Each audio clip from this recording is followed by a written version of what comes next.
大家好，刚从超市买了一些新鲜的花生，今天我们来做好吃的水煮花生，学会这个小技巧，保证你煮出来的花生鲜嫩入味，好吃又解馋。跟着视频来看看是怎么做的吧。首先将花生米放入盆中，先倒入适量的清水，将花生米简单清洗一下，洗去花生米表面的泥土和灰尘。因为花生米外壳呈褶皱状，它特别容易沾染一些泥土，所以说一定要多给它搓洗几遍。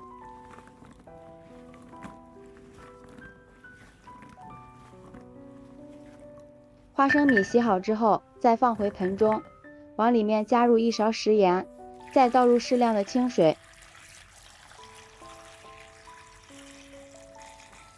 用手抓拌均匀。这里加食盐有消毒杀菌的作用，也可以更好的去除新鲜花生的土腥味儿。抓匀之后放一旁浸泡10分钟。下面准备半截大葱，斜刀切成段，切好之后放入盘中。一块生姜先切成薄片，再改刀切成细丝。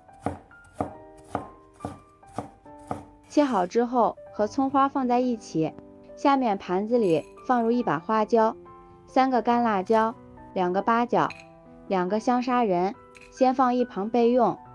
这个时候我们的花生也浸泡好了，多给它清洗几遍，直到把清洗的水变清澈为止。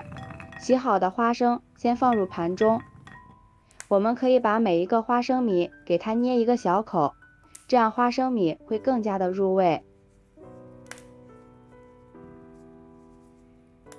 下面锅里不需要放油，先将小料放进来，开小火煸炒一下，这样可以激发出小料的香味。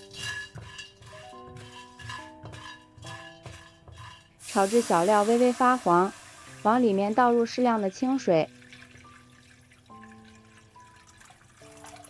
再加入2勺食盐，半勺鸡精，切好的葱花和姜片也放进来，开大火烧开。水烧开之后，再将洗好的花生米倒进来。在做水煮花生米的时候，一定要记得不要冷水下锅煮，那样煮熟的花生米不会入味儿，好吃。然后往里面加入2克食用碱，这样可以使煮出的花生米吃起来口感更加的软糯，还可以缩短烹饪的时间。盖上盖子，煮上20分钟。花生米煮好之后，关火再焖上10分钟，这样花生米才会更加入味，好吃。煮好的花生米放入盘中，就能美美的开吃了。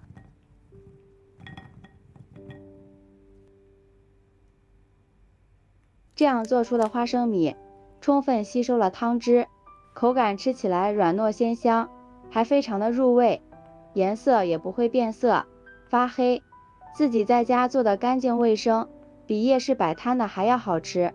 喜欢的朋友就抓紧收藏起来试试吧。喜欢我的视频可以点赞关注，感谢您的支持。点我头像可以看到更多美食视频，咱们下期视频再见。